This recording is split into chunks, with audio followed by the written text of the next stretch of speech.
Hello, everyone. Welcome to a very special episode of Uncanny Treks. We are covering all 10 episodes of Batman Caped Crusader Season 1. It just dropped on Amazon Prime. And Matt, what does it mean since we're covering all 10 episodes? It means that I watched 5 episodes of the show, right, Bob? Just 5 episodes. Oh, you lazy SOB. You lazy SOB. Not true. I watched all of them, It means Bob. there'll be spoilers. It means there'll be spoilers. It also means Matt has unhealthy viewing habits. Do you want to tell the good people, Matt? Yeah, Bob, I originally thought we were only going to cover the first 5 episodes of this, but we actually decided to cover all 10, the whole season, and I binge... That was always the plan. That was what we said last week. Don't be doing this revisionist. And I ended up binge watching all 10 episodes in one sitting. So I had a little Batmania yesterday. It was like a soldier. Whereas I healthily spaced them out over 3 different days, more or less. Yeah, Bob was able to deeply analyze each episode and all the small, subtle nuances of each character. I feel like when you say that, you're setting us up for like false advertising. I'm Bob in Cascadia. That's Matt in the Southland. We're going to talk about all 10 episodes. That means spoilers.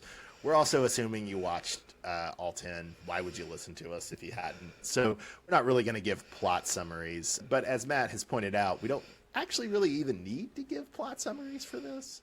Honestly, it's just villain of the week, guys. And that's what I love about this show. There's one villain that Batman focuses on, usually wraps itself up by the end of the story. There was a 2-parter at the end. Just like Batman 77, man. Just Batman 77. We'll go through one by one, have some observations on each. I tried to spot as many little references as I can, but definitely some obvious ones eluded me. So we'll begin with episode 1, Treacherous Waters, or as Matt thinks of it, the Penguin episode. Or the Lady Penguin episode even. My initial thought was I expected this to be a little more different from Batman the Animated Series, the Batman 92, than it actually was. But as soon as it started, I was, holy crap, this really is just X-Men 97 for Batman the Animated Series. But the only difference is they're not continuing the Batman the Animated Series story, right? They're doing a new story with a slightly different setting. But other than that, the feel of this show is very much Batman the Animated Series with some cursing and a little more sex, a little more violence. Yeah, the look of it especially, man. It could be a prequel. Very much so. Yeah, prequel would be an interesting way to think about it. And that is an interesting difference, is the Batman the Animated Series pretty much just treats Batman as a already somewhat established character, right? Right. Whereas this is clearly like Batman's first few cases. It's, as we'll talk about, it's taking a lot of plot elements from Batman Year One in particular. In the original animated series, I think the first he's up against Man-Bat, and he's already been established. The police officers all know him already. GCPD knows him. Doesn't Robin just show up in an episode at some point? I think Robin just shows up, although I do think they eventually do a 2-part Robin origin. It's called Robin's Reckoning or something like that. You're right that he just shows up here and there. Matt, so this has been a controversial show. Some people have understandable reservations about some parts of the show, and then a lot of it's racist crap or people who've actually never read a Batman comic who are confused. We'll talk about some of the controversy, and a lot of the controversy comes from there's character reimaginations. And Matt, I know the character reimagination you're really angry about is Barbara Gordon, because it's very important to you that she's a librarian and now she's a defense lawyer. What's going on there, Matt? But I have seen several Earths where she works for the GCPD. Never seen her as a lawyer before, but I'm okay with it because, quite frankly, is librarian still a profession? Yes, Matt, because public libraries still exist despite the fact that you want to end them like you want to end human socializing. I was a little surprised that Barbara was a lawyer, and that's a common theme. This is skipping ahead, but when we meet Lucius Fox in a few episodes, he's not a CEO or a scientist. He's just Bruce's lawyer, right? So that's the trope that this show goes for. It gives a way for them to tie Barbara Gordon a lot more into what her father's doing and a lot more into like the crime plots of the show, right? You don't really need a librarian when you're fighting crime. Maybe if they were going with her as Batgirl, it wouldn't matter if she were a librarian, but when you're mostly focusing on her just as herself, you need her tied into the action a little more. I did think that she hadn't been a lawyer before, but Matt, I was doing a little research last night. I watched a little Harley Quinn. I watched a little of the 1977 Batman cartoon, The New Adventures of Batman, and I was actually surprised. In the 77 cartoon, Barbara is like assistant district attorney, and so she's always in her father's office, and she's always helping him with the investigation. And then, of course, she's also Batgirl in The New Adventures of Batman from 77. But I just thought it was interesting that there was precedent for her as a lawyer. So she was the Rachel Dawes job? She was the Rachel Dawes before Rachel Dawes, right? Wow. Yeah. And for those who don't know, Rachel Dawes is in the first two Christopher Nolan Batman movies. Is that right, Matt? Yes, it's Bruce Wayne's love interest in Batman Begins, and Harvey Dent's love interest in the second one. Well, and then the other thing I wanted to say about the first episode, Matt, I really do like, and you've seen this in some versions of Harvey Dent, but I would say it's not the major portrayal of Harvey Dent. The major portrayal of Harvey Dent is he's a great guy. His scarring that turns him into Two-Face is a tragedy. But they really play him very ambiguously and ambivalently in this show, because he's not Two-Face until the finale. But he's around, and sometimes he's played as a good guy with good intentions, but he's also played as a really sketchy, crooked prosecutor, right? He's really making some very ethically dubious decisions about what he's asking for in terms of sentences, who he prosecutes. We could just say he's a prosecutor, because all prosecutors are ethically dubious. I've always preferred my Two-Face crooked, like well before the acid splash. Matt, another character we've got Harvey Bullock's partner, Arnold Flass. Does that name ring a bell for you? Yeah, he was in year one. He was the big dude who beats up Gordon, had blonde hair. Also in Batman Begins, he's the guy that gets the falafel, and then Bale flips him over and brings him up by his foot and does his Batman voice for the first time. Where are the drugs? That one. I don't actually remember what happens to Flass in year one, but he's usually not around after that, right? He's a crooked cop in year one, and then he's gone. And then you're right, I'd totally forgotten they used him in Batman Begins. That's funny. And then we have Bullock here, who, it's always nice to see Bullock. They portray Bullock as crooked as well, which I was a little ambivalent about, because I do like Bullock as a character, so I'm a little ambivalent about him being on the take. Did you have any thoughts on that? This seems like a younger Bullock to me, and he's got the mustache. I like to think this is Bullock at the beginning of his career. Not quite sure if he's crooked or not. Reminded me a little bit of the one from Gotham. We're definitely sure he's crooked. I mean, he's doing extrajudicial assassinations. We know he's crooked now, but eventually he won't be crooked. He'll be the Bullock we all know and love. Yeah, but can you come back from doing extrajudicial assassinations for Boss Thorne? Yeah, you can.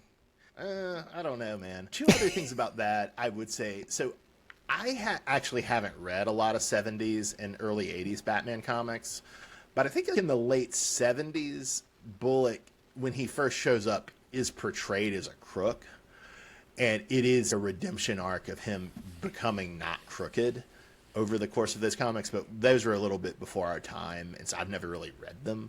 And so I think we just associate Bullock with the animated series, where he's like hard-charging and anti-Batman, but he's not crooked, right? Right. The other thing to note is that so do you know who are two of the major writers of this series? Ed Brubaker.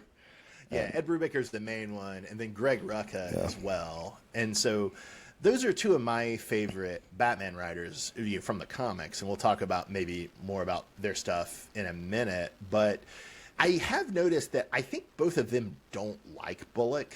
I remember in the early 2000s, they had Bullock be crooked, and they wrote him out of the Batman comics for a while.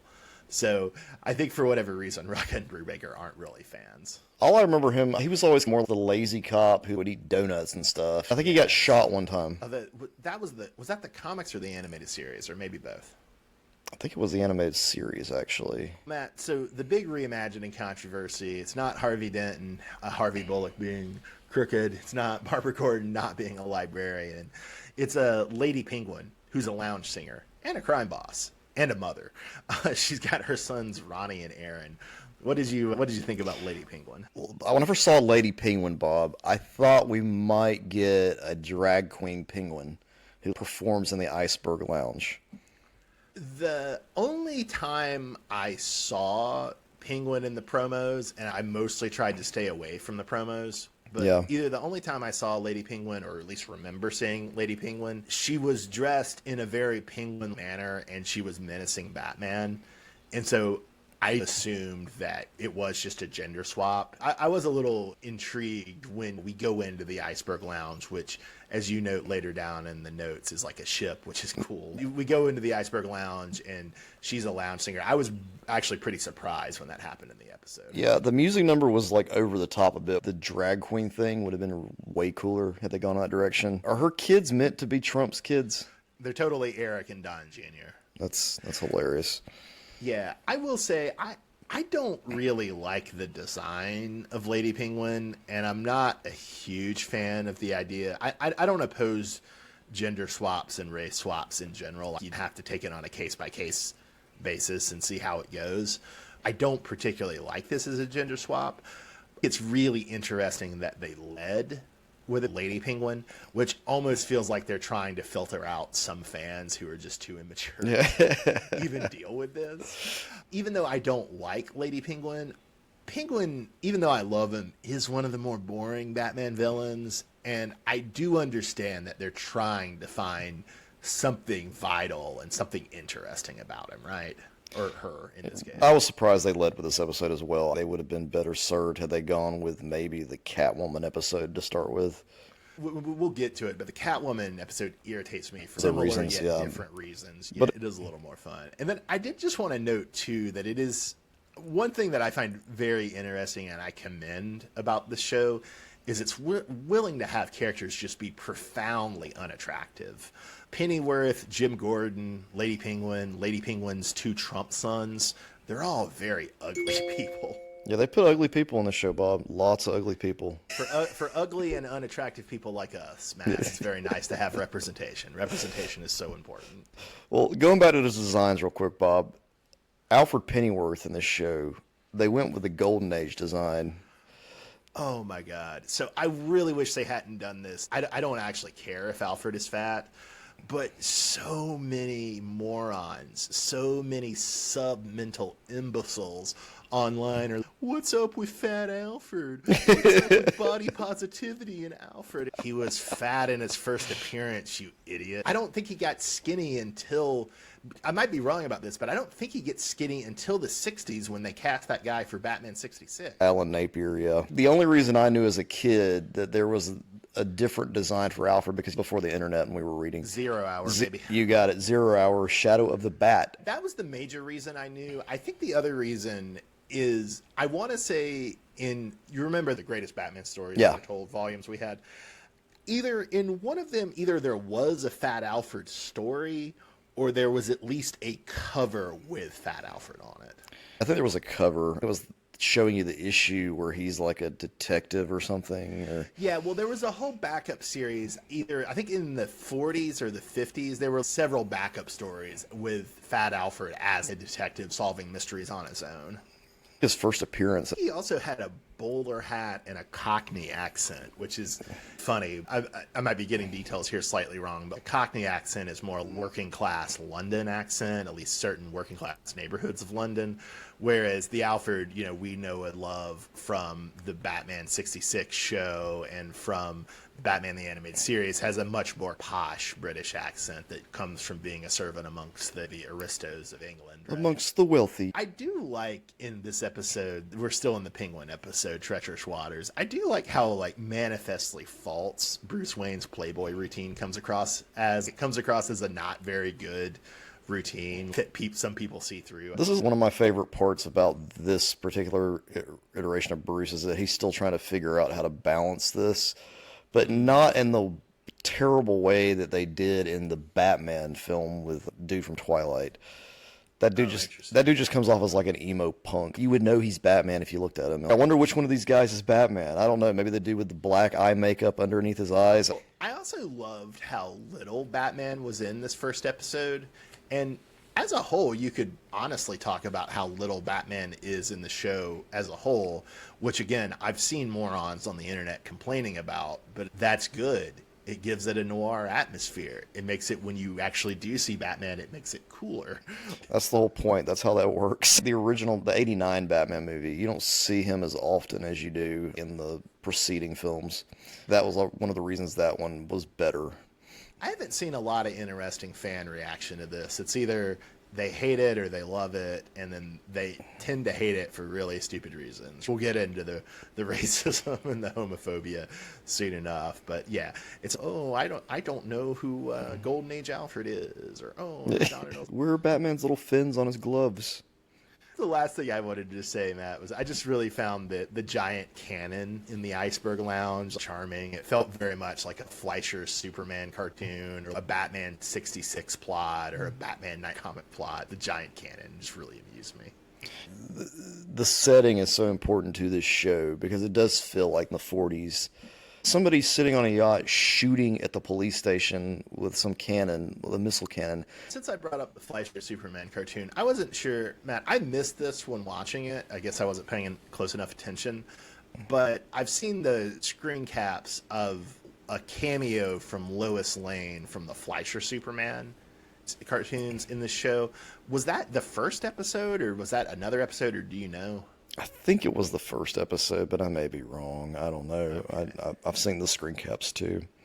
And we were joking about this off air, and you said there was a Jimmy Olsen cameo, and I was, no, there isn't. It's just Lois. And then I went and looked at the picture, and no, you're right. Jimmy's there. He's in the second line, and a lot of his face is obscured by his camera, but you can still see the bright red hair. I'm a moron for not noticing. Last question about the Penguin episode from me. Was 5-year-old you stoked about the Batmobile and the Bat Sub? Okay, the Bat Sub gave me Batman Forever vibes. You remember that thing Robin got to ride in? I thought it was more of a bat. No way. You're Sorry. You're thinking of the Penguin submarine from Batman 66. Actually, Bob, it's much dorkier than that. You ready for this?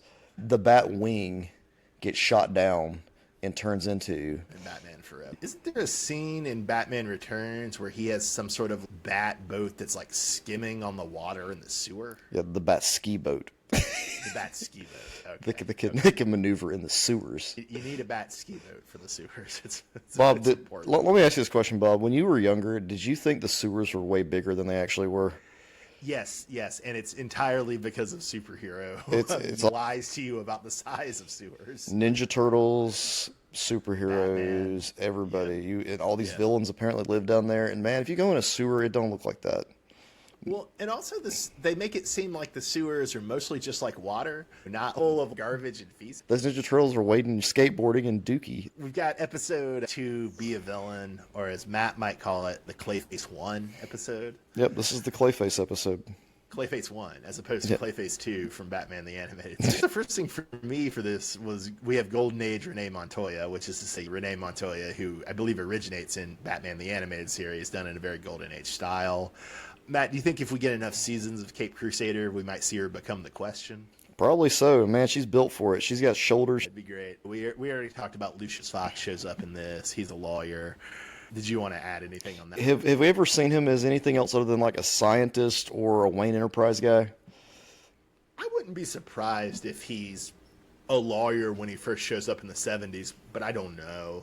It also makes sense given that you're going for this 1940s, 1950s thing, it makes sense that CEO isn't so much of an employment category for the 40s, right? Right. That obviously existed, but they weren't feted and celebrated and fetishized in the same way they are now. Then we have Clayface 1, Basil Carlo, working for Monoscope's Pictures, which is a reference to a studio called Monogram. That was like an extreme low-budget 1930s, 1940s movie studio in Hollywood, and they put out a lot of film noirs and gothic horror films. If anything, the Monoscope doesn't look as like Monogram is called the Poverty Row Studio, I believe. It's some of the cheapest films you could make. Monoscope doesn't look quite that cheap. Matt, what did you think of the Golden Age Clayface design? Which I didn't go back and look at the Golden Age comics, but I'm pretty sure it's pretty close to how he was in the Golden Age.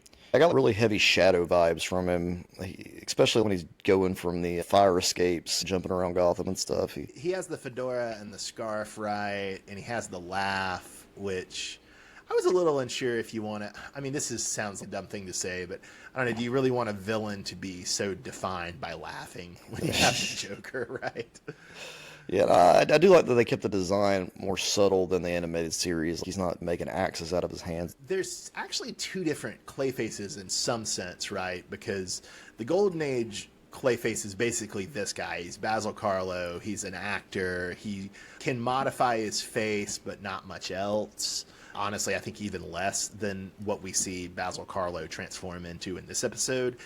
The Clayface who's in Batman the Animated Series is Matt Hagen. Right. And he's more a guy who goes into a cave and, if I'm remembering right, stumbles into a magical mud pool that gives him the ability to transform and gives him that more monster design of Clayface that we know from the animated series. But when they did the Clayface episode for the animated series, they did put in elements of the Golden Age Clayface because they had him be an actor struggling on a soap opera, I think it was. Yeah. So there's elements of both, but you have Basil Karlo as Clayface here, and you have Matt Hagen as Clayface. But they didn't have the magic cave or anything, Bob. They had that special cream or whatever he was making that was supposed to make him look younger. You're exactly right. Isn't that insane? They combined it. It's weird. Magic Cave origin stories, those are not the best. But actually, there's two other Clayfaces that I don't know if they've ever been represented in cartoons. There's the Preston Payne Clayface, who's the Clayface who debuts in the late 70s. Is that the one who looks like he wears like a robot-looking suit or something? Yeah, He looks like Mr. Freeze. He does look a lot like Mr. Freeze. I think he's in pain and his clay is hot and burning people or something. Oh. But I only read that first appearance I think was in the collection of the Steve Englehart, Marshall Rogers run on Batman, even though I think Englehart didn't write that. I think Lynn Wein wrote it. Then there's also a Lady Clayface, although I'm not sure when she comes around. But in the 90s, they had all four Clayfaces team up, and they called themselves the Mud Pack. To go back to the episode a little, the Batman Clayface sword duel on the castle set at the Monoscope Pictures, and I'm pretty sure that's straight out of the first Golden Age Clayface comic. I didn't have time to go back and reread any Golden Age Batman, but I think that's straight from the comic. I think I had the Batman Archive Volume 1. That was maybe the first 15 issues of Batman in Detective Comics or something like that, and I think that was in there. Did any of it get to you at all? We have the actor's corpse that has like a spider on its eye, and then we have that great scene where there's a fake corpse for Basil Karlo, and Batman pokes his finger into its face. Yeah, Batman was having way too much fun shoving his hand into that thing's face. How deep is he going to put his finger in that man's cheek? This is skipping ahead, but it's a motif they go to a couple times, right? Yeah. In the Papa Midnight episode with the Gentleman Ghost, Batman reaches into the Gentleman Ghost and it freezes his hand. And if you have the gloves, right, I guess you want to do things to highlight the glove. You're not going to get this reference, Bob, but Deadpool 3, Cassandra Nova sticks her hand in people's heads. So lots of connections there in my brain. That's funny. One small little detail I did want to note, the diner that Bullock and Flass go to in this episode is on Lark Avenue, and that's a reference to Michael Lark, most famously the artist for Gotham Central, the Gotham PD book that was out in the early aughts, and Baker and Rucka, who we mentioned before, the writer, not the only writers, but two of the primary writers for the show, they co-wrote Gotham Central with Lark on art. Now we get into the next episode that I think probably should have been the first episode of the season, just to get new viewers acquainted. It also would have been traditional, right? Because I think the Man-Bat was the first episode produced for the Batman the Animated Series, but I want to say the Catwoman two-parter with Catherine Janeway as the Red Claw I think that was the first one that was actually aired of Batman the Animated Series. Episode 3, Kiss of Catwoman. Did you think the photographer Bill O'Brien might be Plastic Man? Yeah, we're introduced to this photographer named Bill O'Brien, and I thought Eel O'Brien is supposed to be a criminal, right? Which, granted, there's a lot of reimaginings in the show, so that's not necessarily dispositive. We start off with a display at the Gotham Museum, including the pearls that Martha Wayne was wearing on that fateful night in Crime Alley. This is also why you're saying that this would have been a good first episode, because it does the Batman origin, but not in a tedious way. You do learn and understand what goes on, just not as in your face. Yeah, exactly. And then we have some gawker being like, who the hell wears pearls like that in Crime Alley? What do you expect, lady? It's the East End. Which, I don't want to do some victim blaming, but that's kind of a valid point.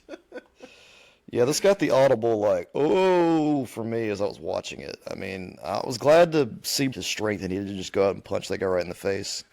Yeah, and like you say, it is an interesting like crack in the Playboy Bruce Wayne Yeah, persona. it is good that he does have. We're able to see that there are some consequences for those kind of actions for him. So he becomes the patient of Dr. Harleen Quinzel. You often see them do this with a character like Harvey Dent, right?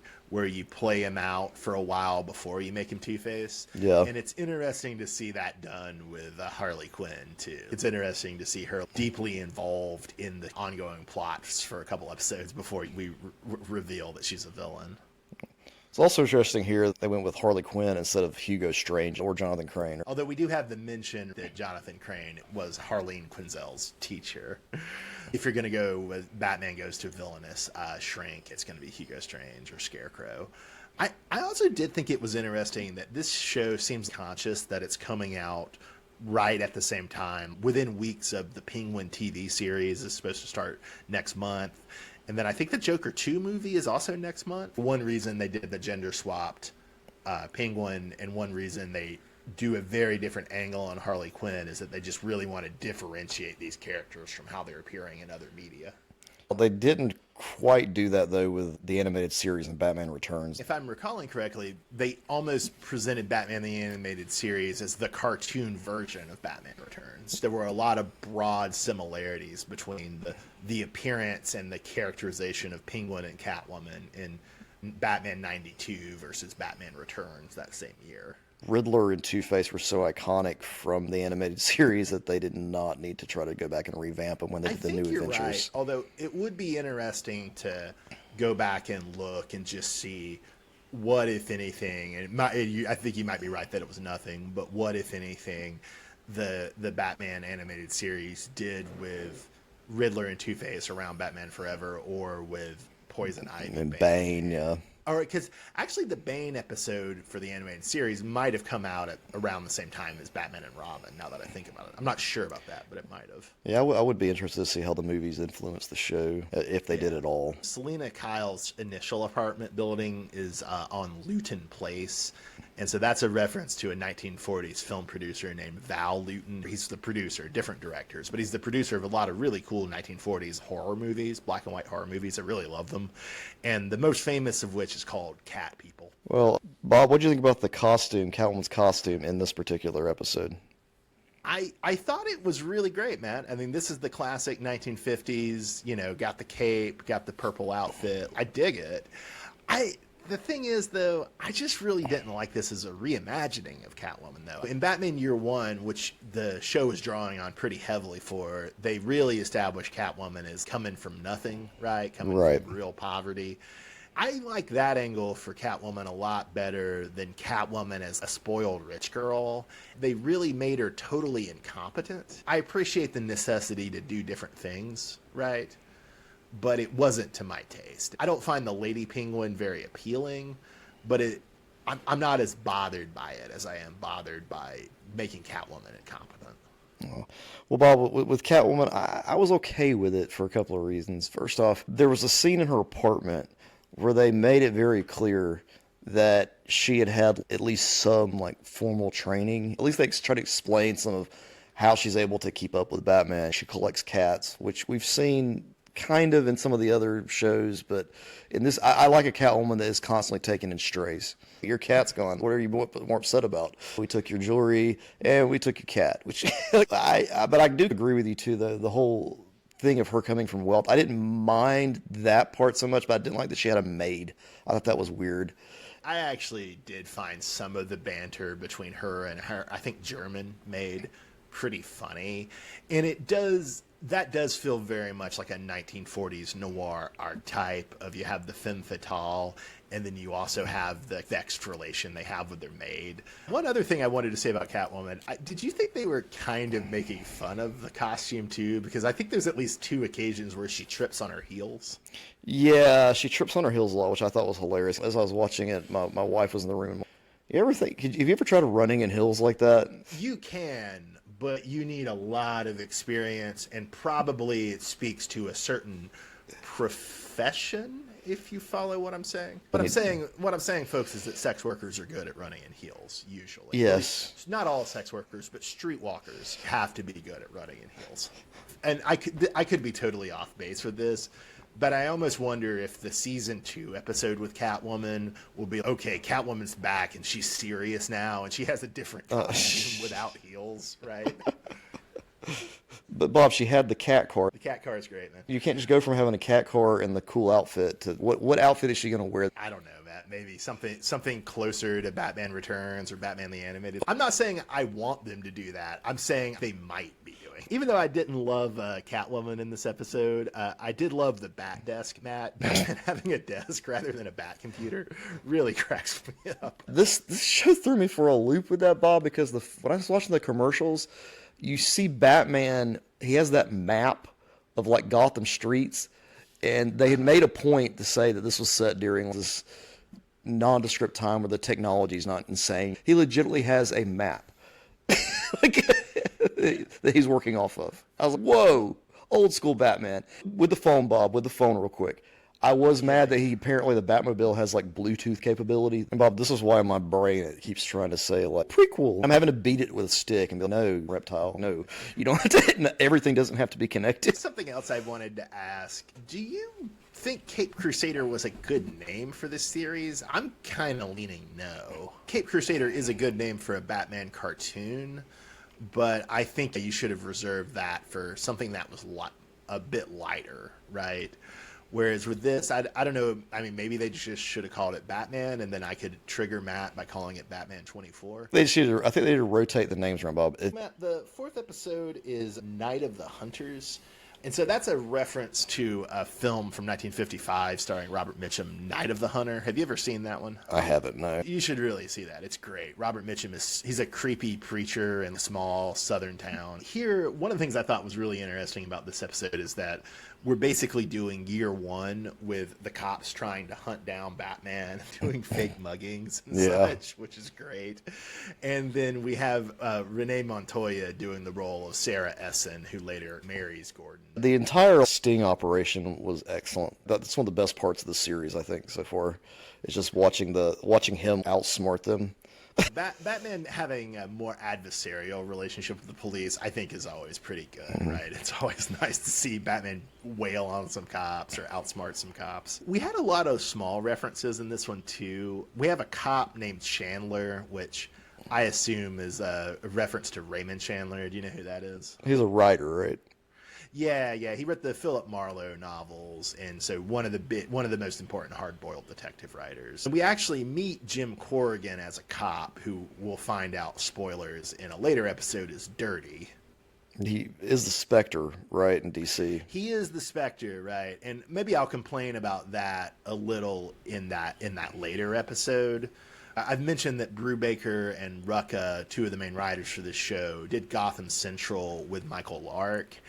And in Gotham Central, they introduce a Jim Corrigan character who's a dirty cop in that. Although I think in some versions, Corrigan's not a dirty cop. I think in some, he's just a too aggressive cop or just real hard charging. God gives him the chance to be the Spectre, and he takes it up because he hates evil that much, man. In Gotham Central, 2 of the important cops were Renee Montoya and Crispus Allen. Right. And they introduced Corrigan. Right.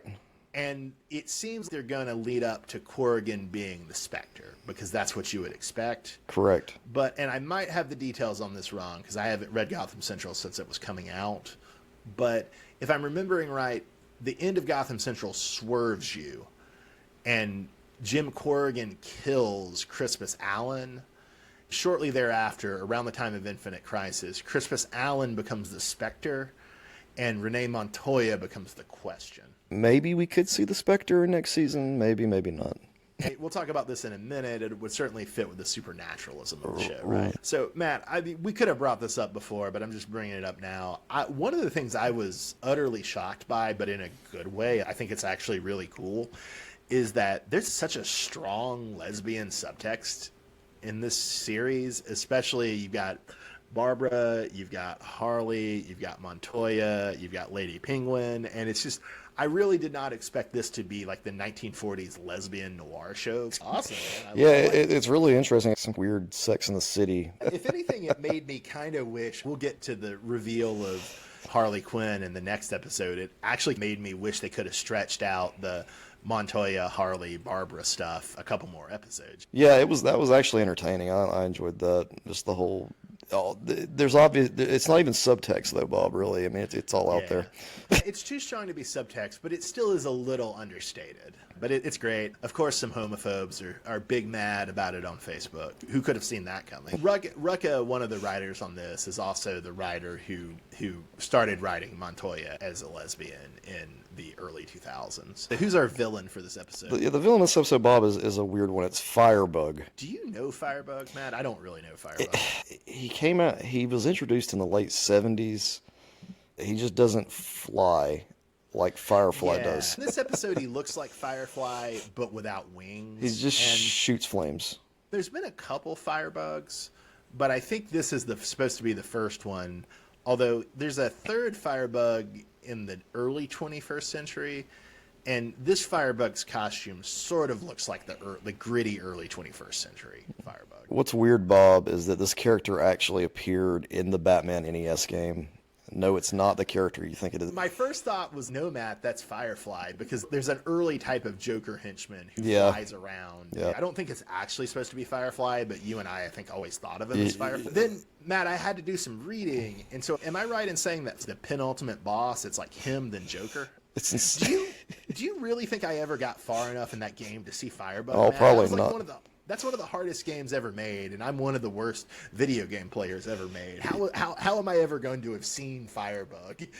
The only reason I made it through the game is through Game Genie. Game Genie and save states when I got older, being able to just save it and go back to meet it to where right before I fell or whatever.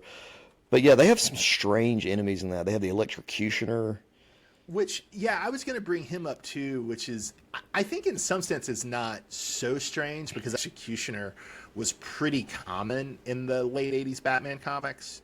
Then you've got KGB Beast. Which I had no idea about. That's crazy. I remember the Executioner because he's an early villain. Yeah. But I didn't, when I was a kid, I just thought he was a generic bad guy. I didn't realize he was actually a character. They had a who's who. They can go with these random third string villains. Do you want to run down the rest of the villains? No, I don't have a. Did you pull up a list?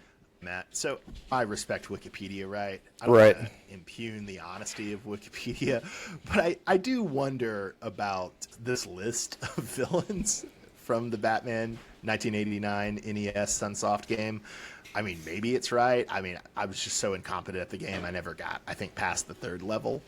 But the list of characters or villains, according to Wikipedia for the game: Deadshot, KGB Beast, Maxi Zeus, Heatwave, Shakedown, Night Slayer, Killer Moth, an evil computer, the Executioner, a sort of other evil computer, Firebug, and the Joker.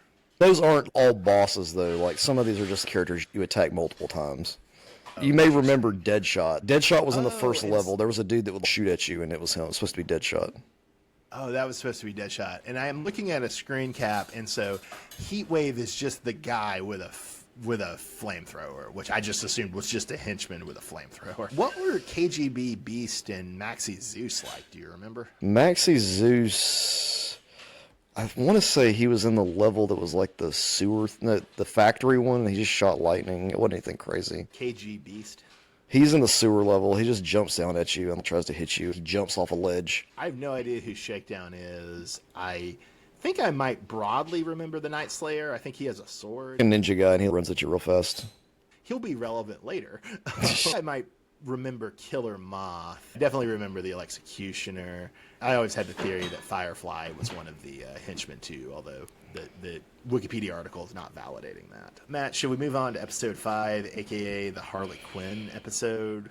Sure, Bob. So in episode 5, we finally do get to see Harley Quinn in costume.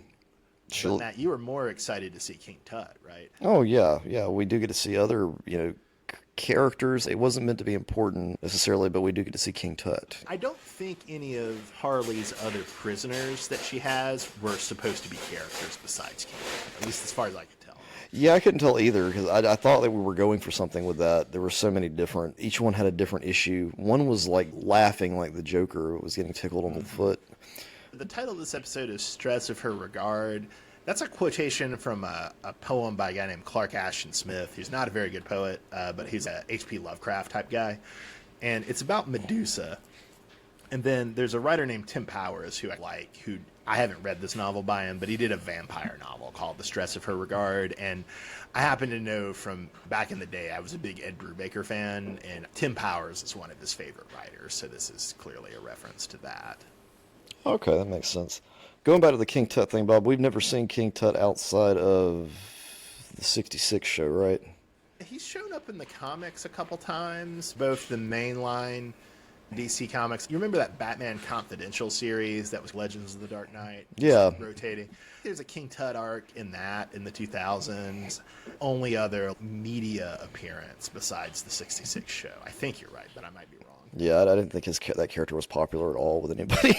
I've always thought King Tut would make a great serious villain. Maybe I'm being ridiculous. Yeah. But I've always thought he would make a great serious villain. I've always, a good King Tut story. Well, I mean, what's going to be his motivation, Bob?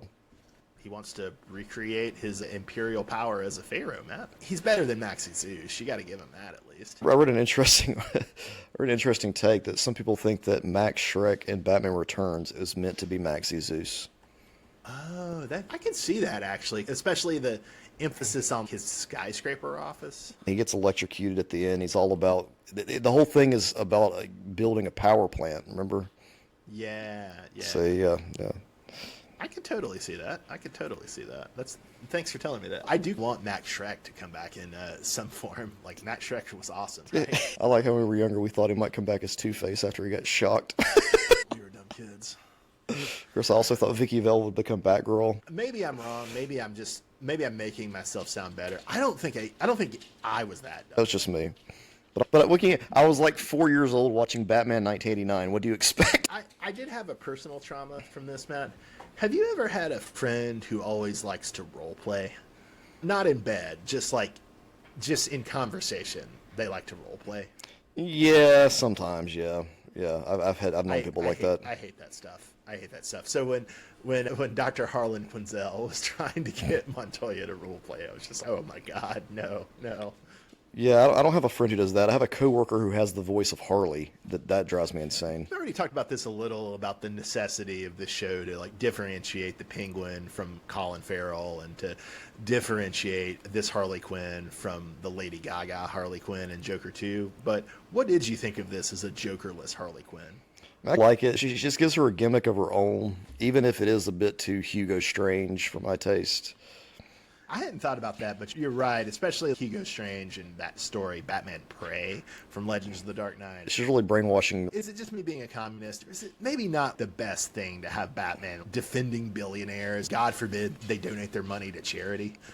Yeah, I don't know what message you're trying to get across here. I was a super fan of Brubaker and Rucka in the 2000s, and I followed them on social media back then, and I still like them, but my ardor has cooled somewhat. But I know from reading interviews and listening to interviews with them and following them on Twitter that they're both like big fat liberals, right? Not like physically, but just in terms of ideology. And they're trying to do good messages about economic inequality, I think, in this show.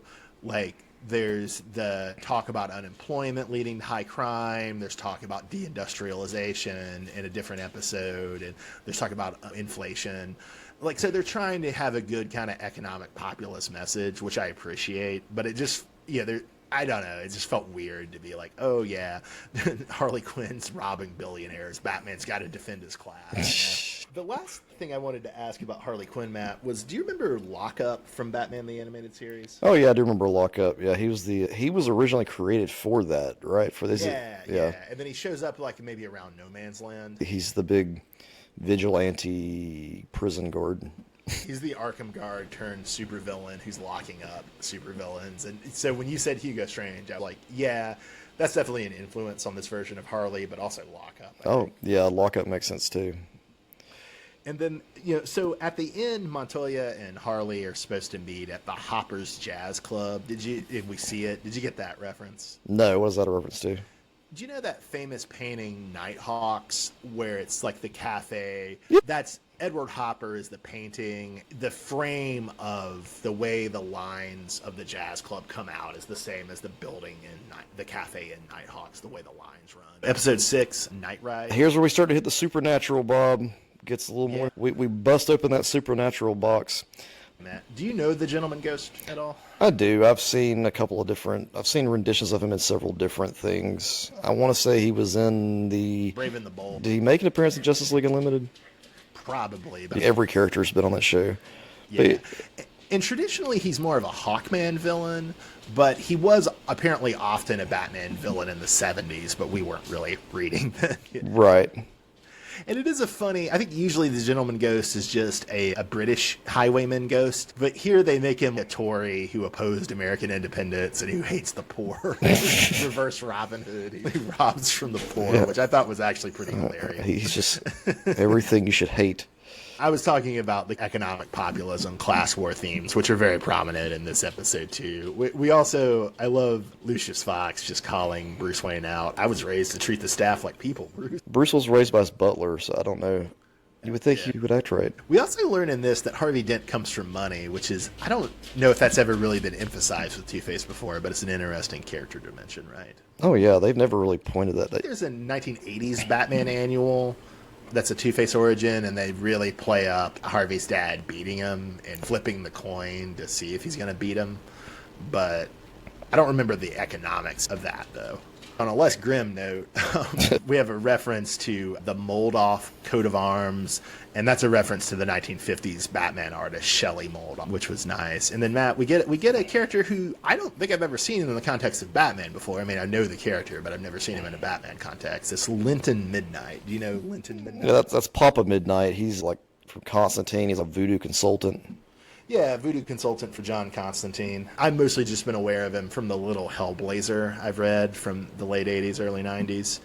So, I mean, Matt, I think the controversy on this has somewhat cooled, but I remember when we were kids, it was controversial whether Batman should even be in stories with the supernatural. Do you have a take on that? Well, it's because we wanted our Batman to be grounded. Yeah, because we were dumb. Yeah, and then we grew up a little bit. I'm okay with the supernatural stuff as long as it's in moderation. But it's like that with anything. I mean, you don't want too much supernatural crap, but or too much grounded crap, or too much science fiction crap. Right. Yeah, you have some of each. Everything in moderation. Everything in moderation. Yeah, that I would agree with you on that. And I mean, I do think just like the theory is that Batman should be, or his villain should be, the scariest thing in a Batman story, not the devil. But I don't know. I think Batman's gothicness lends himself to good supernaturalism, and there's certainly stories, Grant Morrison's Gothic, or Peter Milligan's story, Broken City, or no, Dark Knight, Dark City, excuse me. Broken City is Brian Azzarello and Eduardo Riso, but yeah, Dark Knight, Dark City, and Batman R.I.P. and Gothic, I think are all good stories with the supernatural in them. Yeah, it reminded me, back when we were reading the comics and everything, I would pick up Strange Apparitions, because it was supposed to be what inspired the screenplay for Batman 89. And reading the supernatural elements, how did this inspire that?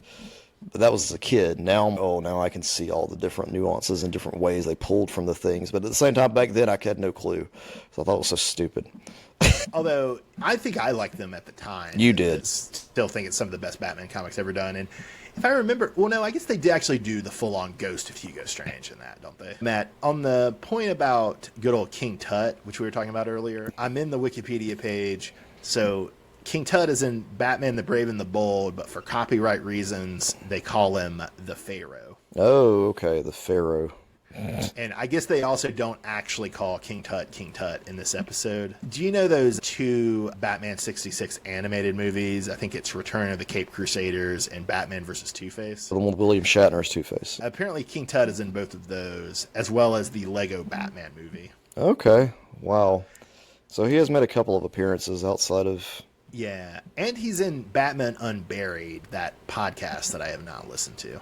I knew he was in Lego Batman, but everything ever Batman was in Lego Batman. All right, Matt, so back to Papa Midnight and the Night Ride and the Gentleman Ghost episode. So when Alfred's possessed by the Gentleman Ghost, he mentions a dark secret.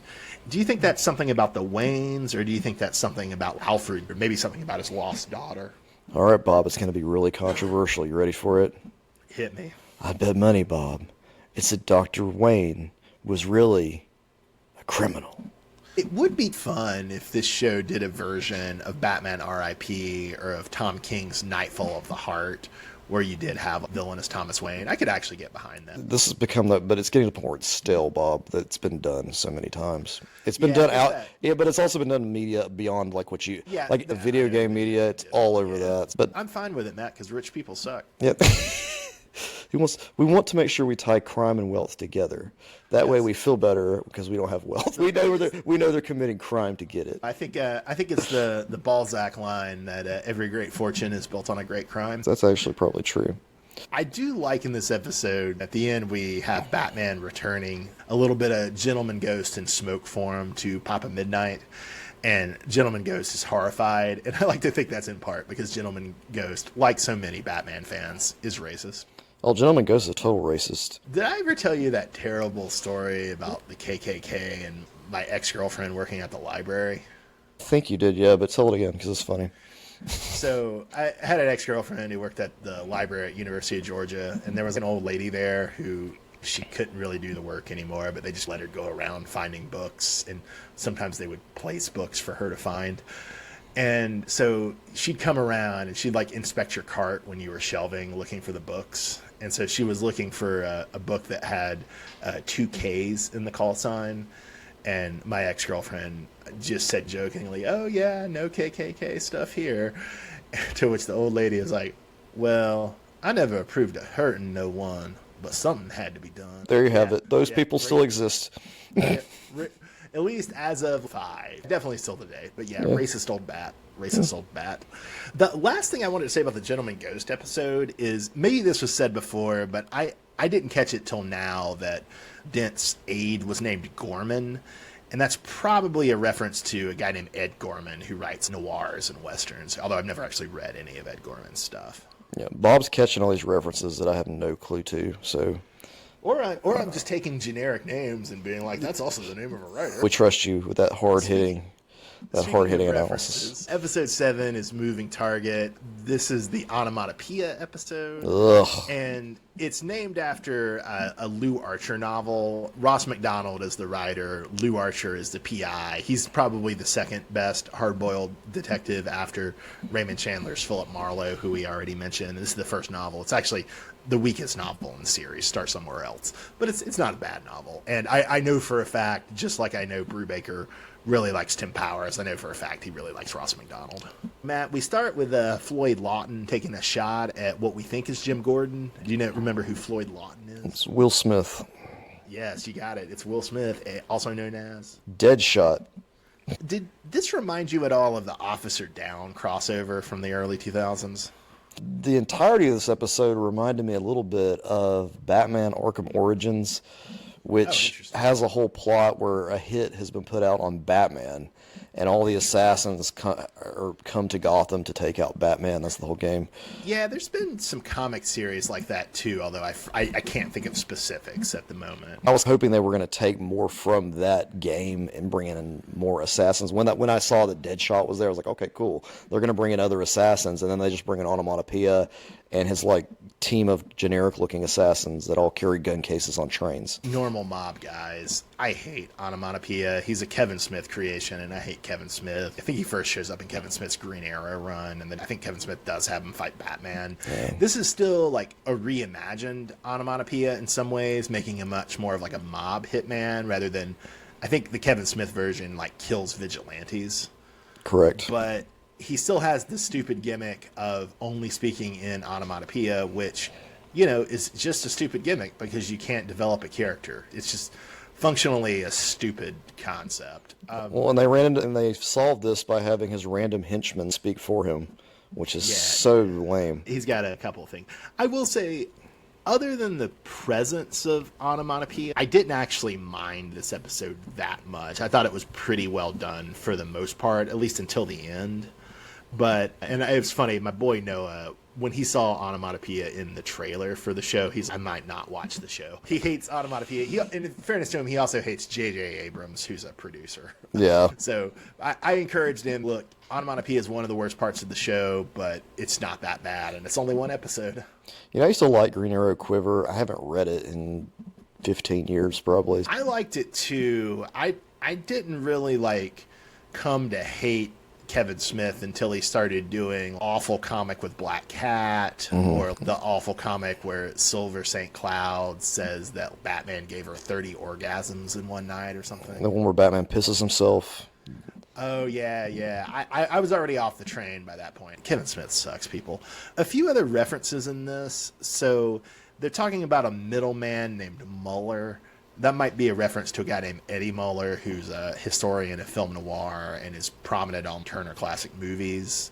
We have a crooked screw or a crooked prison guard named O'Hara, which I choose to believe is this universe's version of Police Chief O'Hara from Yeah. 1966. I forgot about him. And then there's a reference to Cross Street's Wheeler and Nicholson, and that's a reference to a guy named Malcolm Wheeler Nicholson, who was a colonial army officer who started the company that later becomes DC. Matt, are you ready for the thing that really enraged me about this episode? What enraged you about this episode the most, Bob?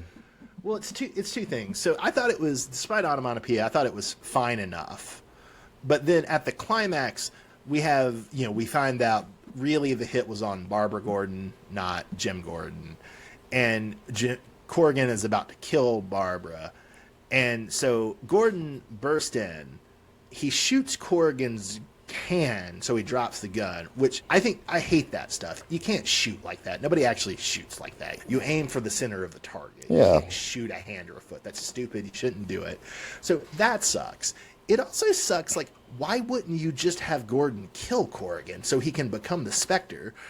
That's much cooler. You don't have to do him becoming the Spectre this episode or even ever, but just him killing Corrigan would be much cooler, I think. Do you agree?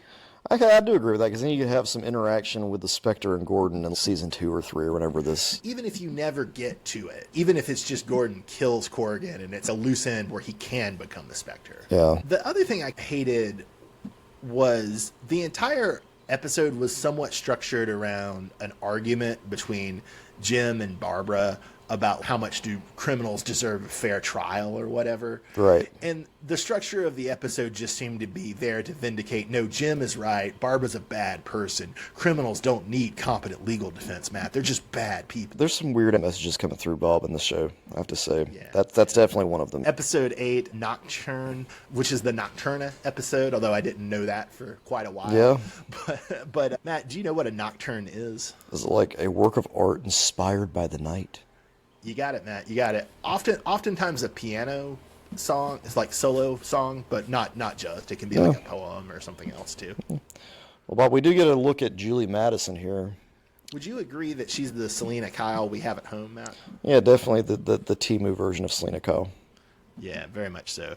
So when we first meet Nocturna, she looks like Wednesday Addams, and so Nocturna and her brother, the Night Slayer, they're from early 80s comics that I don't think either of us have ever really read. But when we first see Nocturna, she looks like Wednesday Addams, and I was thinking she was either Zatanna or maybe they gender swapped Clarion the Witch Boy into Clarion the Witch Girl. Matt is the world's biggest fan of Clarion the Witch Boy, as you would know if you listen to our Young Justice coverage on patreon.com/uncannytracks. Yeah, I'm not a fan of Clarion the Witch Boy. I cannot stand the magic he brings forth. This character, I didn't know is she supposed to be a vampire? I mean, I think again, I've never really read the comics, but I think she's basically a vampire in the comics. She seemed like the most child-safe vampire they could put on TV. Yeah. She would have been a great character in the 92 animated series because they wouldn't have had to... She doesn't bite you. She just sucks your life force out of your mouth. Sucks your soul force. And she has enough control that she doesn't have to kill you. Right. I did think it was funny that apparently when she's there in the early 80s, a large part of her presence in this comics is she and Batman are arguing over custody of pre-crisis Jason Todd. And so that's kind of funny that in this version, she's a lot younger, but she's still like menacing Jason Todd. Yeah, we get all the Robins, Bob. All of them. At first we get Dickie Grayson, Jace Todd, and Steffi Brown. And I wrote the question in the notes, Matt, do you suppose we're also going to see in this episode Cass Kane, Dookie Thomas, Timmy Drake, and Carrie Kelly? And then lo and behold, Carrie Kelly actually shows up. Carrie Kelly showed up. She sure did, with her slingshot in hand. With the slingshot, and she saves Batman with her slingshot. That was great, because you really don't see Carrie Kelly in that much stuff. They made sure they did the correct, all the characters had the kids all looked at their part. You had Jason Todd with the red hair, which was neat. You had Stephanie was pre-crisis. Jason Todd has red hair. Post-crisis has black hair. Is that right? Yes, that's right. Yes, and then Stephanie, when they were described, they said she was missing. And they described her as having a blonde ponytail. Stephanie we've seen before. Well, they also did a good job of distinguishing the personalities, right? Because it's 4 kids, but they're not interchangeable, which you might fear they might be. Yeah, I could totally watch a show like this, kind of like Rugrats or something, with like these 4 Robins in the foster care. I don't think the show is ever going to go there, but it might not work. But I would really be interested in seeing them all become Robin at the same time. A Robin team, a team of Robins, a squad. Like the Ultimate Spider-Man comics had all the Spider-Man villains produced by one lab explosion. Elegantly, like Batman can just get all of his sidekicks from Leslie Tompkins' orphanage, right? He doesn't have to keep finding separate. What if Leslie Tompkins just... What if he has a tournament at his orphanage to determine who his partner will be? And there's like rankings and stuff. I mean, I think it'd be pretty cool. Yeah. A couple other things about this episode, Matt. I did want to ask, so did you have any theories about who Wednesday Addams / Nocturna was when she first showed up? I had no clue, Bob. I thought she may have just been created for this. Her design reminded me of the character in that the episode that was meant to be for Batman Beyond. The girl who, at the very beginning, Batman swings with her mind. She could destroy things with her mind. You know what I'm talking about? Are you sure that's the end of Batman Beyond? Not the end of Batman Beyond. It was meant to be the epilogue. It was a Justice League Unlimited cartoon. We already talked about him a little in a prior episode, but we have Dr. Knight, who's Nocturna's brother, who at first I was thinking was Ted Knight, the Golden Age Starman, who he does sort of look like. But no, it's Anton Knight, who is the villain called the Night Slayer in the early 80s and is Nocturna's brother. He's a henchman in Batman 89, the game. Deep cuts here, man. Then this cut I don't think is as deep, Matt. We got Waylon Jones as a part of the circus or the carnival. We got Killer Croc there, Bob. Another 80s character, too. Interesting. Carrie Kelly, Waylon Jones, Nocturna, Night Slayer, all these 80s characters in this episode. And then one small reference is we have Matt Milligan as a character here, who might be a reference to Peter Milligan, who wrote Dark Knight, Dark City, one of the best Batman stories. And then also, this is me just being a little persnickety, but there's a lot of talk about Harvey Dent's polling in this show. Mm-hmm. And I just want to point out that, like, I've worked in city politics. City polls are both unreliable and hard to do and therefore expensive. And so you don't really poll city races that often. But Bob, have you ever worked the polls in Gotham City? Given how crooked Gotham is, you just make it all up. Yeah. All right, Matt. So we got a 2-part finale. They're called The Killer Inside Me and Savage Night. I've been mentioning a lot of references, but the two I really want to stress, you should really watch Night of the Hunter. Mm-hmm. That's a great movie. And you should really read either or both The Killer Inside Me or Savage Night. They're both Jim Thompson novels. They're very short. They're both less than 200 pages. They're really nasty, brutal noirs. I love them a lot. And so I just really want to give a PSA for the listeners. Read Jim Thompson, watch Night of the Hunter. This is a retelling of Two-Face's origin.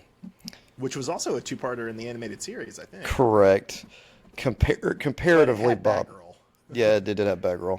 Comparatively, does this hold up to the other one? I would say I think I haven't rewatched the Two-Face 2-parter from Batman the Animated Series in years.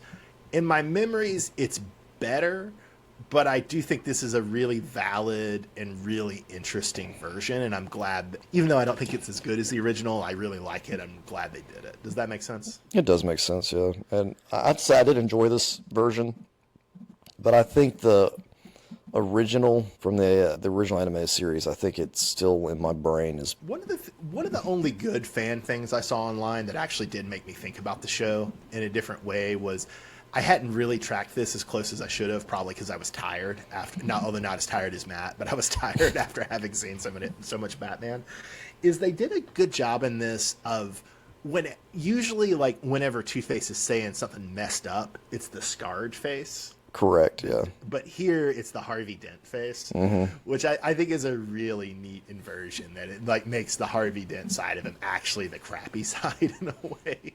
Well, yeah, and they messed up the opposite side of his face than what they usually do, than usual, which is different. It's throwing me off. Do you remember that series that was coming out at the same time as Hush in Detective Comics called Dead Reckoning? Yes. It was basically what if Hush were good, and it was also what if Hush was 6 parts instead of 12 parts. So Brubaker, the main writer on this, wrote that. And do you remember who the villain in that the Hush we have at home that's actually better than the Hush at the drive-thru was? You'll have to remind me, Bob. It's the other Two-Face, sometimes I think called False Face, who's the actor. I think his name is Paul Sloan. We saw him in a cameo in a Young Justice comic not too long ago. But yeah, I wonder, maybe they won't go there, but I wonder if since they did the wrong face for this Two-Face, if they get a season 2 or 3, they might do a story with False Face where he has the more typical scarring and maybe do something with that. That might be cool. That would be interesting. That's a different take on it, at least. Also, they didn't go for the gross out factor or anything at all either. Even though his face is scarred, just with the way the design is, it's not enough to be too nasty to look at, but it's still way more horrifying looking than it was in the animated series. I also really liked the design of him with half his face bandaged going out to the club with Bruce. It's really visually cool. That was cool. They had the two-headed coin, right, which they set up, I think, in the first episode. Right, yeah. It was just funny that they kept the coin, but they did something a little different with it. I thought that was neat. Yeah, it was so much like The Dark Knight, though, in that sense.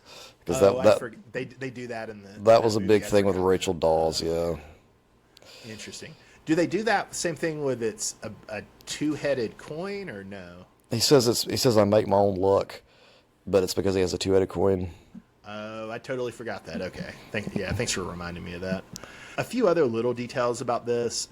In the first part of The Killer Inside Me, you have like Two-Face lying prone on the sofa, and you have his big, home entertainment technology that I just assumed was a radio. Why did he bother to track the radio right next to his couch? And then it turned out to be a TV. I thought that was funny. Then we have Matthew Thorne is Boss Thorne, Rupert Thorne's son here. I think in some comics, Rupert Thorne does have a son named Philip, although I can't say that I've ever actually read a comic with Philip in it. But Matthew Thorne is often the name of the crime doctor. Do you remember that villain? I do remember the crime doctor. That's who you get taken to if you get shot at and can't go to an actual hospital. And in some versions, including I think the animated series, the crime doctor is Rupert Thorne's brother. Here's what's interesting, Bob. Some people may not know this, but Dr. Thomas Wayne is actually the original crime doctor. I'd be down with that. That's a little secret. Well, and I should have brought this up too. So in Brubaker's Batman run, right before Hush and before the Detective Comics thing with Paul Sloan, do you remember in the Greatest Batman Stories Ever Told collection, there was a story about like the mobster who hired Joe Chill to get revenge on Thomas Wayne for wearing the Batman costume at the costume ball? Yeah, so Brubaker brought Lou Moxton like into the early 2000s Batman, and so it is kind of interesting that he might be going that direction again with this too. That'll be really good if we see. Yeah. I remember I didn't like the Lou Moxton, Joe Chill stuff when I was a kid, but I think I've come to appreciate it more. It'll be interesting to see what they do with it here, if that's the direction they do decide to go in. Did you catch what might have been a Professor Pig cameo? I actually missed this completely. I didn't see anything like a Professor Pig. Do you remember when he's in, I can't remember if it's Arkham or just the hospital, but Harvey hands a pig doll to an inmate? We've got the very iconic image of Batman holding a gun in the climax of Savage Night, which I thought was pretty cool and pretty well handled. but it seems like at least some people are not pleased with it. I was kind of wondering where you came down on it. Oh, Batman holding a gun is always cool. It's a rare scene, and when you do see it, you know that either he shot someone or you're going to see something pretty badass, which having the bullets surrounding Flask. As soon as he fired the second shot, I mean, I didn't think they were going to actually have Batman shoot Flask, but as soon as they fired the second shot, I was like, oh, I know exactly what he's doing. But it was still a cool scene to then, cut to Flask being surrounded by bullet holes. I've never been so precious. I'm actually okay with Batman having a gun and okay with Batman killing. I think that might be because I had a copy of the Batman archives at a relatively young age, and those greatest Batman stories ever told where he does kill. Right. I get why people don't want it to happen, and I definitely, my least favorite type of story is, oh, we have to do an elaborate justification of why Batman doesn't kill the Joker. No, that's stupid. Just don't mention it. But that said, I also don't mind having an alternate version where Batman kills, or where he uses a gun. Well, Matt, so the other controversial thing, which if the people who hate having characters of color and who hate having lesbian characters, if they ever make it to the end of the show, I assume they're going to be Donald Trump fans, and I assume they're going to be very, very angry by the end of the show. Do you follow what I'm saying? No, you need to reiterate, Bob. So at the end, we have Batman pull what I can only describe as a Thomas Michael Crooks on Boss Thorne as he stands on a roof and throws a batarang very precisely to cut Boss Thorne's ear, which obviously this was made long before the failed Trump assassination attempt, but coming out just a month after, it's hilarious to me. It's really funny. Yeah, it's insane. Like, I don't know if they had some crystal ball of the future or what, but man, that couldn't have been like telegraphed more precisely. Yeah, and I'm really glad they didn't. I'm really glad they didn't change it. Yeah, and I almost wonder if they did change anything about it. If this is the toned down version, I think probably they just didn't change it because I think you can argue since it's a batarang rather than a bullet, it's different. Right. Blah, blah, blah. But especially. And there's kind of a 1-2 punch effect too of having Batman had the gun just in the prior scene, right? Right. So yeah, it's crazy how it lined up, but oh yeah, I thought it was hysterical. I was really happy. I texted a lot of people very excitedly about it. I almost wish they could have just ended on that, right? Like that image of Batman standing on the rooftop after having thrown the batarang at Boss Thorne with the lightning behind him, which looks very similar to an important image from Batman the Animated Series. I thought that would have been a fine place to cut it, but no, Bob, we have to have the Joker. We have to. It's traditional. You always have to have a Joker teaser, and they are imitating Year One, right? Which also ends with a Joker teaser. Which was imitated by Batman Begins. Which was imitated by Batman Begins. Although I did think that they did a good job of focusing on the victims of Joker Venom rather than the Joker himself. Does that make sense? That is true. Yeah, we didn't have to actually see him. And then I want to preface this by saying, I know it's way too early to judge. And again, I salute the show being willing to do reimaginings. I think that's good. I think it helps keep the characters vital to see them in different forms. It did seem, and tell me if you disagree with this, but it did seem the little teaser of the face and the voice of the Joker we got, I didn't really like it. They were playing him more as like a mad scientist and less as an insane guy. Did you get that same vibe? Why was his voice so deep? Yeah. It wasn't playful. Yeah, it wasn't playful at all. And it also kind of put in context, we were a little bit commenting on the Clayface having the Shadow or the Joker type laugh. Well, I guess you can give it to him if the Joker's not going there. For them to choose a voice actor who sounds so much like Kevin Conroy, in my opinion, and then to go like completely weird choice here with the Joker. I'm willing to be impressed or surprised with what they do. Yeah, I'm interested to see what direction they do go. But now we're stuck with this thing. At least I am, Bob, because at the end of the Batman, there was a Joker reveal. Oh, wow. And now here we have another Joker reveal at the end of Cape Crusader. It's just like, come on. So it's Year One, Batman Begins, Batman, and Cape Crusader all do it. Yes, it's like, okay, it's the Joker. All right, we got you. Yeah. Well, Matt, I think that was the end of like the episode by episode stuff, and we thank the listeners for sticking with us for this longest ever Uncanny Treks episode. Now I got nothing to watch. You got X-Men to watch for next week? Oh yeah, I guess I should go watch the X-Men. All right. So I did want to ask before we got into our categories, Matt, did you see any interesting fan response on this? Somebody caught the Lois Lane cameo for me, and somebody made the point about the Two-Face portrayal. But other than that, it's basically just I've seen a lot of salty racist. I've seen a lot of morons saying My Adventures with Superman is much better than this, which makes me sad. I haven't seen a ton of response, honestly, and I'm thinking not a lot of people have watched it up to this point. Well, it is number one on Amazon, though. I mean, whatever that means. It displaced The Boys. Yeah, that's crazy. Matt, of the reimaginings, who was your favorite reimagining? I really like what they did with Clayface. I just like this version of Clayface. Yeah.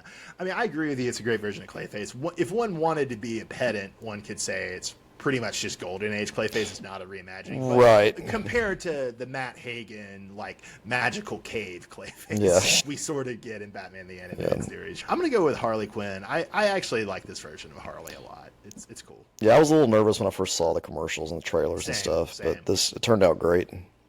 Yeah. And then your least favorite reimagining?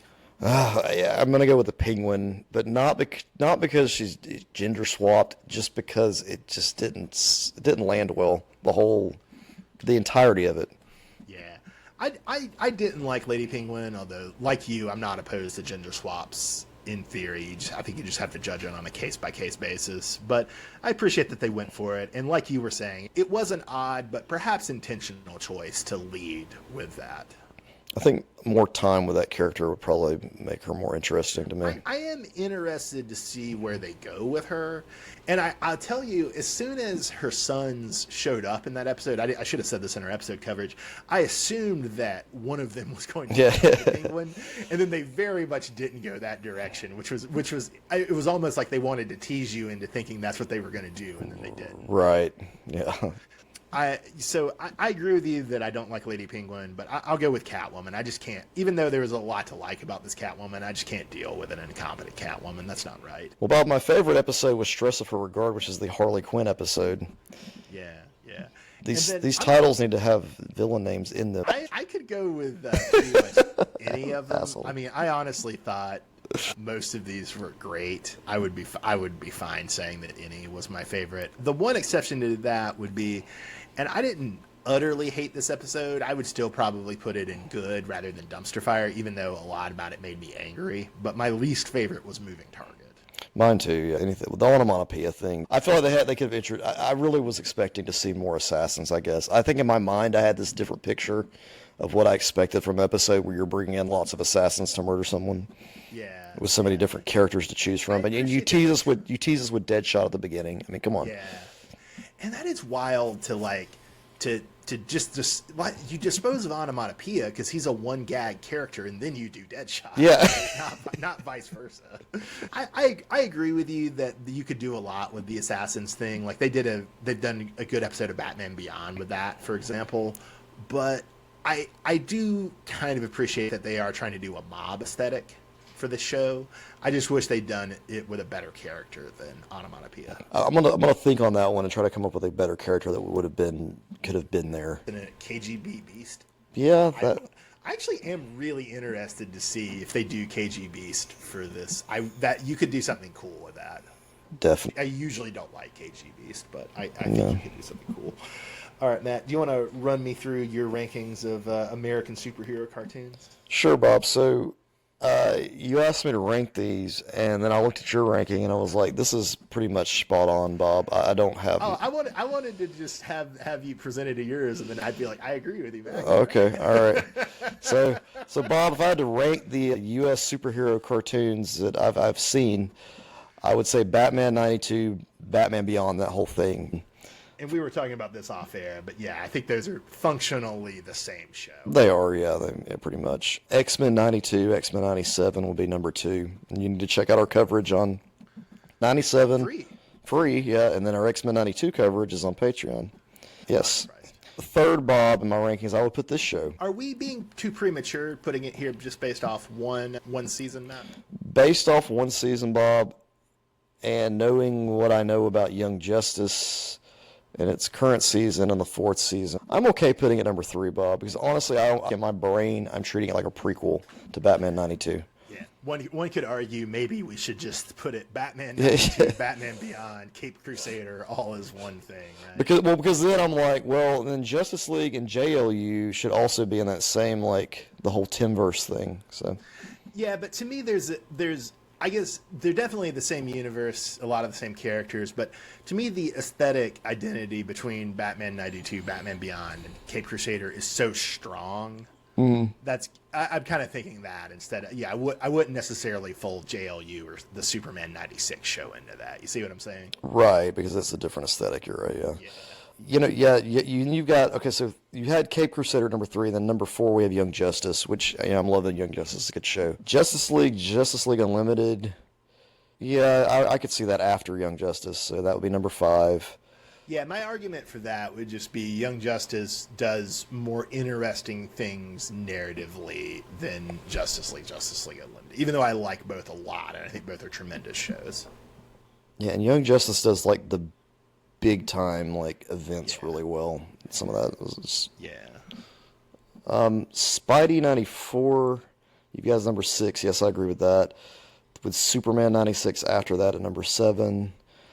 Legion of Superheroes number 8 is fantastic. That's a good show. I haven't really seen much of Static Shock, but I would definitely put it somewhere around there, I guess. I would say the highs of Static Shock, I mean, honestly, might put it at number 6. But there are some real bad lows of Static Shock. Usually only once or twice a season, there's just an episode that is so cringy. In the 4th season, there's an episode that's supposed to set up a spinoff of Static teams up with NBA players who have Iron Man suits. That sounds awesome. All right. So, number 10, Bob, we got Silver Surfer. I've watched some of that. Man, that show, if you watch that show, like, inebriated or anything, it's not that bad. Yeah, it's great. It's great. It's worth your time. It's only one season, so it's Yeah. very manageable. Yeah, the only downer is it ends on a cliffhanger. Yeah. Now, you left off Fantastic Four, Iron Man. Well, because Iron Man is terrible, and honestly, the Fantastic Four show is terrible too. Yeah. I like it more than the Iron Man show. You left off Earth's Mightiest Heroes. I haven't seen all of Earth's Mightiest Heroes, although I hear great things. I had once I actually rewatched, or actually, I think Cape Crusader displaced Gargoyles, which I had on here. Oh, okay. I said last time we did this list, I know you had a couple more. So yeah, Bob, I'm in agreement with this. This is good. And then one last question, Matt, before we round out this epic length episode. So, yeah, I said a lot of people were negatively comparing this to My Adventures with Superman, which is insane to me. Do you think that it would have been better if they'd done, because originally Cape Crusader and Superman or My Adventures with Superman were announced together, right? Right. Do you think if My Adventures with Superman had been this 40s and 50s style, I mean, certainly we would have liked it more, but do you think that would have been better, or do you think that this area for Superman has already been well trod with the Fleischer cartoons and even to some extent the 1996 Superman cartoon? The look and setting and everything they went for the My Adventures with Superman cartoon is definitely the direction they should have gone because of all the technology stuff, and it wouldn't have fit. I don't think the aesthetic would fit very well with some of the stuff they're trying to pull off. But I'm just saying they should have just done. Basically, I'm saying they should have done a wholly different show that was well, Superman specific was more like this than the manga and the anime and the technology. But on the other hand, I don't think it'll do this. But if My Adventures with Superman is what you need to get like Zoomers and Generation Alpha who are, have anime, it's natural to them. If that makes Superman accessible to them and we get a bunch of new Superman fans out of it, I mean, even though it's not for me, I can say it did a good thing, right? Right, Bob. That's a good way to put it. And I don't think this Cape Crusader show is going to have as big of I hate to say it, but I don't think it's going to have even as big an impact as the Superman show. Oh, I strongly disagree. You think so? I think Batman pretty much, I mean, I say this with some chagrin because I really, really like Superman, but I think Batman pretty much always outperforms Superman. If we believe Amazon, and you should always be skeptical about those rankings. Yeah, that's the only... If we believe Amazon, a comparable number of people who watch The Boys are watching this. I don't think a comparable number of people who watch The Boys are watching My Adventures with Superman. Yeah, we're gonna do some research, Bob, because I would like to know, honestly. As far as I know, you can't know because the streamers like to keep that stuff very confidential. Because I'm just thinking, man, because I have not had, there's been very little interaction about the Cape Crusader, like in any kind of stuff I look over, and then Yeah, but it's also, I don't know, it's only been out for 3 days. Sorry, one more question. Are you a little annoyed that they dropped it all at once? I'm a little annoyed. I am. I would have loved to just done a week by week thing with it, because We would have had so much fun with that. yeah, I mean, it wouldn't, and maybe some listeners, well, you could have done it anyway, but it wouldn't have been the same. There would have been value to covering it week to week. well, no, and people are used to binging things, so the consumer is actually going to be probably end up binging at least 2 or 3 episodes a night, whereas if we did it week to week like that, they're not going to keep up with it. And then the other thing that's interesting, I can't decide, like, on the one hand, the standalone nature of these episodes would have been great week to week. But in another interesting way, it actually does make binging it pretty bearable, right? When you binge your usual Prime or Netflix show and it's heavily serialized, there's a sense that it just all lumps together and you can't really differentiate episodes. They don't have distinct. And this, and you binged it stronger than I did. You could probably speak to this, but like it does give it a differentiated identity in a nice way, I think. Oh, it totally does. I mean, because I'm able to remember, okay, that was the episode where he took on this character, or this, just having a different villain each episode, and the way it's been set up with very distinct plots. I can see where there's the pros and cons to binging a show. I mean, we've talked about this before with all the other stuff we've done. It's just, in this case, though, I think for our listeners, it's better that we went ahead and covered the entire season in one episode here. Well, it's been a real pleasure talking about Cape Crusader with you, Matt. I wish in the alternate universe we could have done it week to week.